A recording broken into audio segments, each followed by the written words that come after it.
வார்த்தையில் சொல்ல வார்த்தை வராத உன்முக தரிசனம்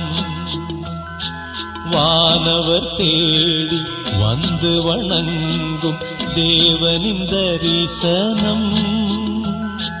வானமும் பூமி யாவும் மகிழ்ந்து காணும் தரிசனம்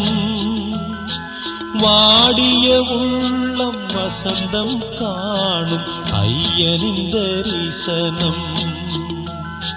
காற்றினிலே வரும் கீதம் உந்தன் ஹரிவராசனம்